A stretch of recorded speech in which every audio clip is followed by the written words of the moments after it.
ओम शांति। 24 फरवरी 2025 बाबा के महावाक्य। मीठे बच्चे, यह रूहानी हॉस्पिटल तुम्हें आधा कल्प के लिए एवर हेल्दी बनाने वाली है। यहाँ तुम देही अभिमानी होकर बैठो। प्रश्न: धंधा आदि करते भी कौन सा डायरेक्शन बुद्धि में याद रहना चाहिए? उत्तर: बाप का डायरेक्शन है, तुम किसी साकार व आकार को याद नहीं करो। एक बाप की याद रहे तो विक्रम विनाश हो। इसमें कोई ये नहीं कह सकता कि फुर्सत नहीं। सब कुछ करते भी याद में रह सकते हो।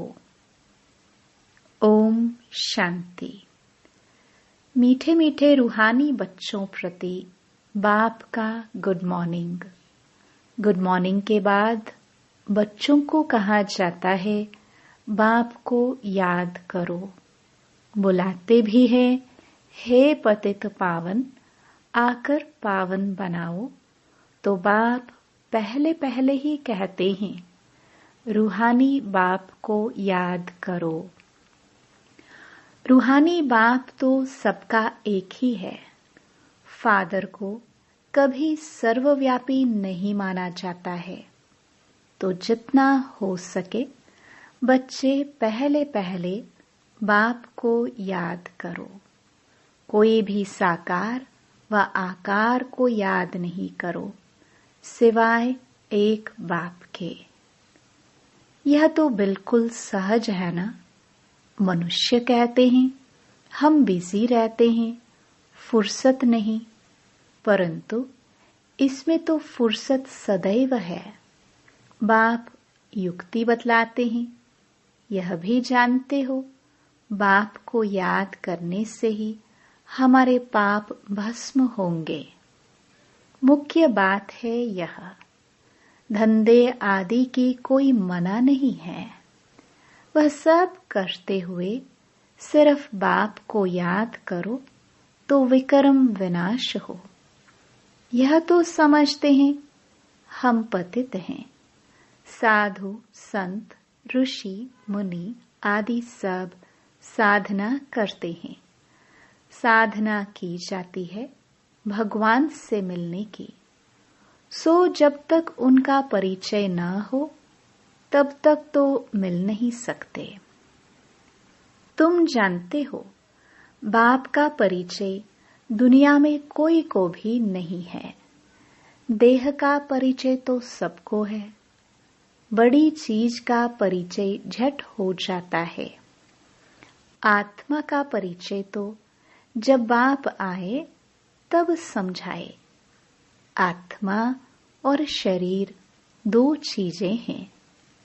आत्मा एक स्टार है और बहुत सूक्ष्म है, उनको कोई देख नहीं सकते। तो यहाँ जब आकर बैठते हैं तो देही अभिमानी होकर बैठना है। यह भी एक हॉस्पिटल है ना, आधा कल्प के लिए एवर हेल्दी होने की।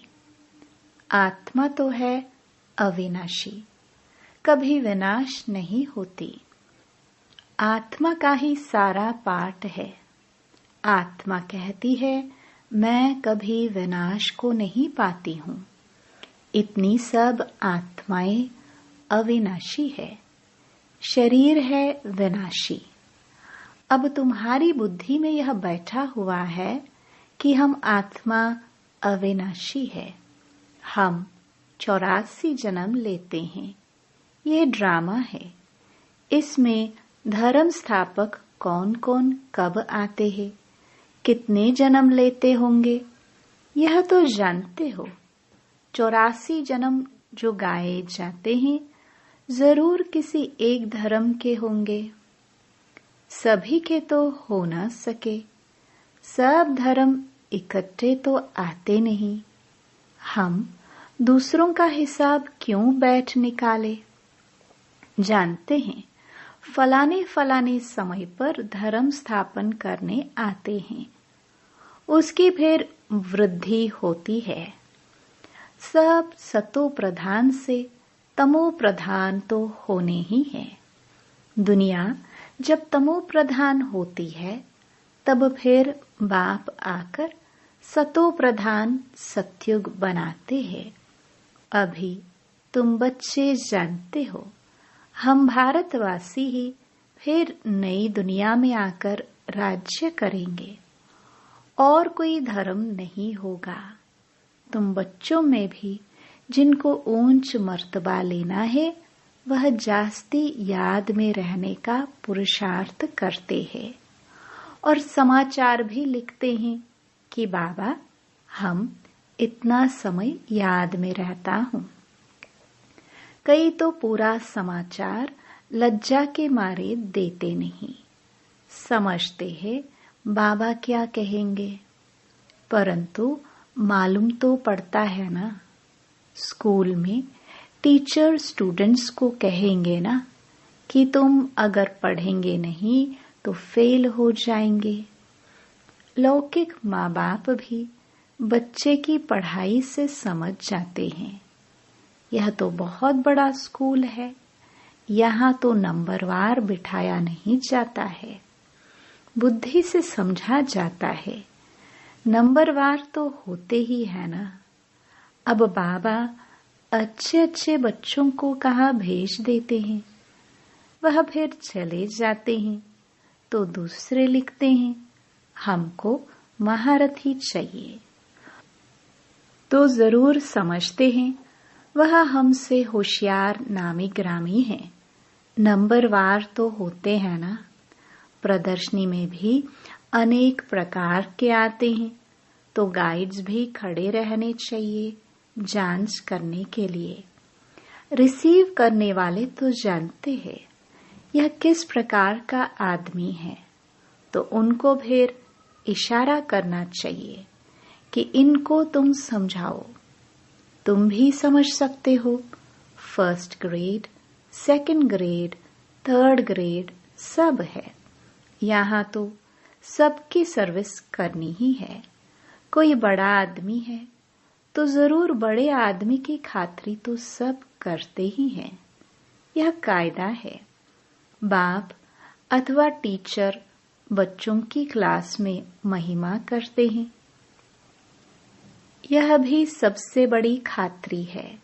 नाम निकालने वाले बच्चों की महिमा अथवा खातिरी की जाती है, यह फलाना धनवान है, रिलीजियस माइंडेड है, यह भी खातिरी है ना।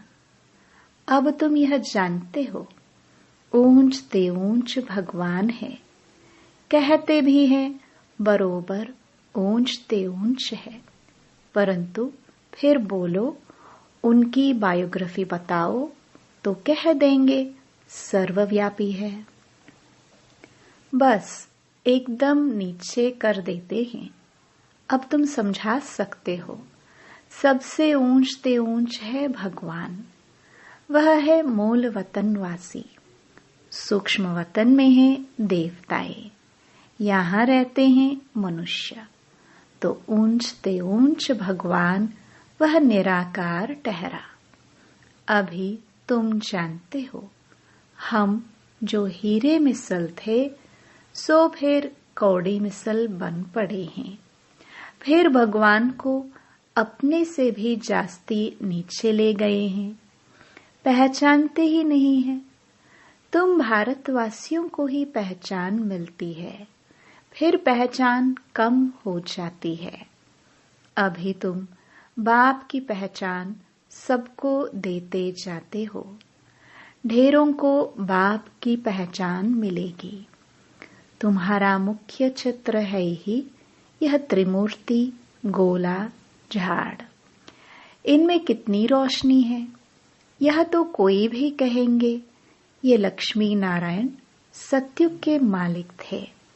अच्छा, सत्युग के आगे क्या था, यह भी अभी तुम जानते हो। अभी है कलयुग का अंत और है भी प्रजा का प्रजा पर राज्य। अभी राजाई तो है नहीं, कितना फर्क है। सतयुग के आदि में राजाए थे और अभी कलयुग में भी राजाए हैं। भल कोई वह पावन नहीं है, परंतु कोई पैसा देकर भी टाइटल ले लेते हैं। महाराजा तो कोई है नहीं, टाइटल खरीद लेते हैं।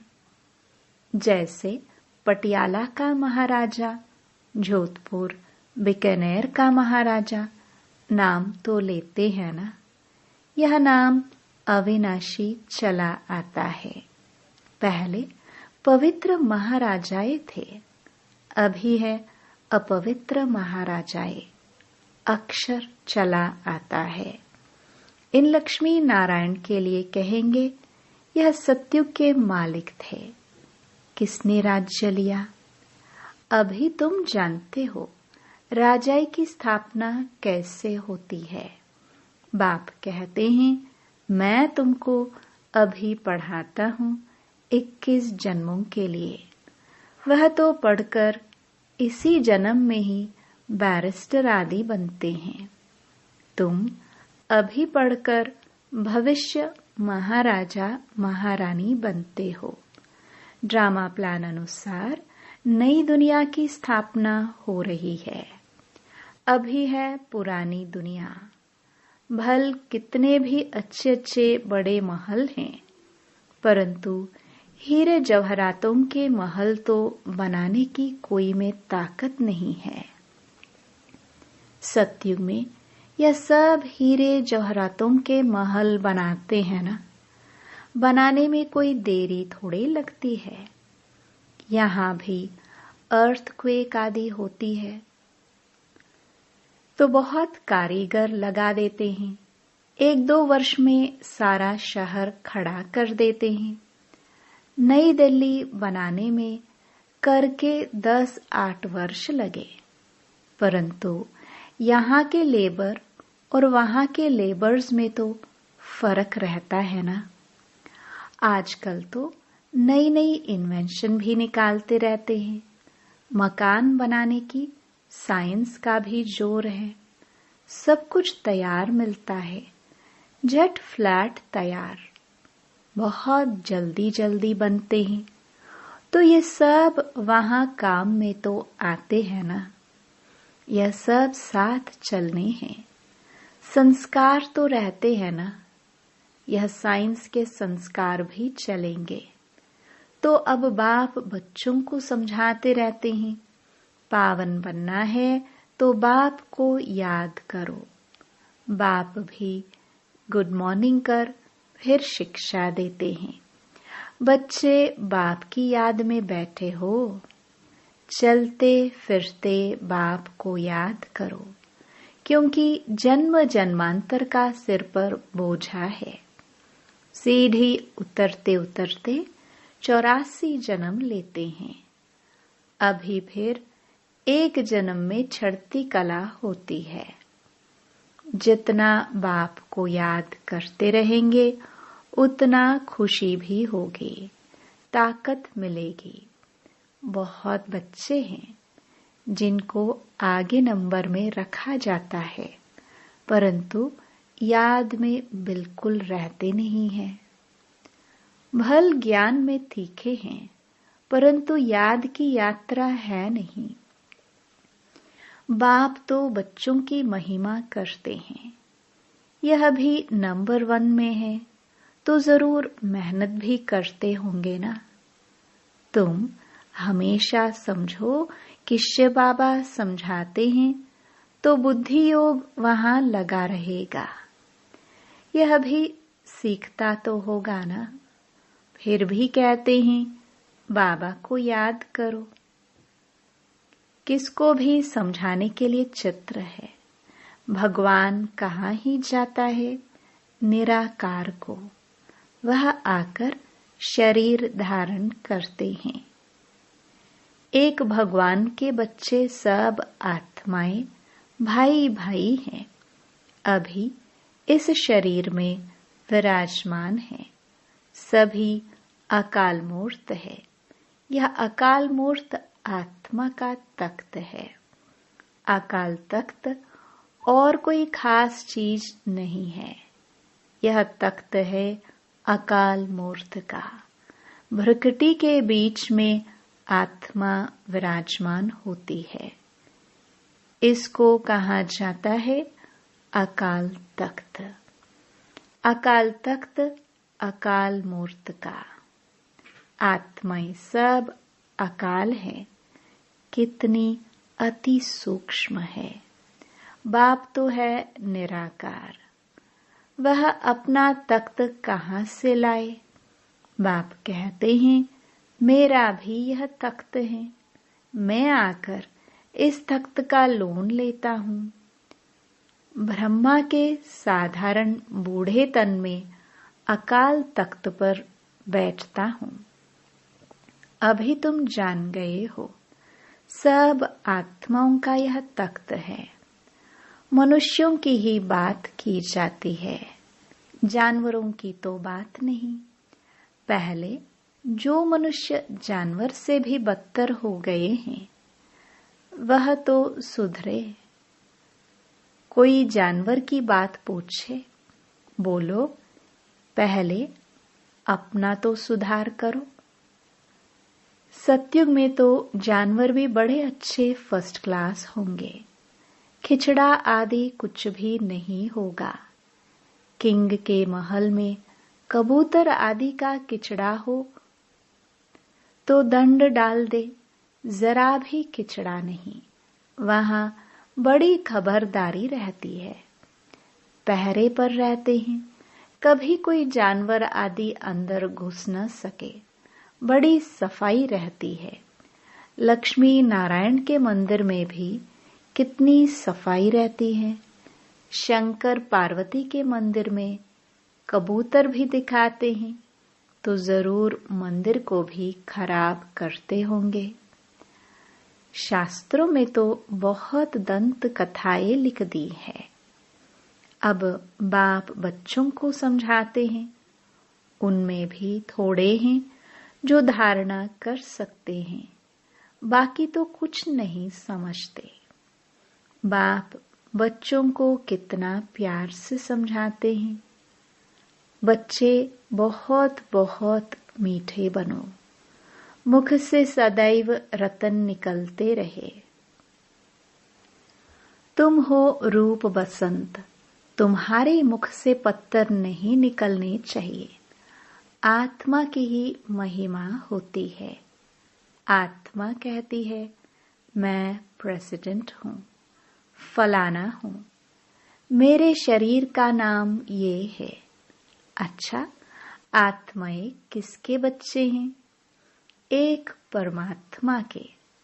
तो जरूर उनसे वर्षा मिलता होगा। वह फिर सर्वव्यापी कैसे हो सकता है?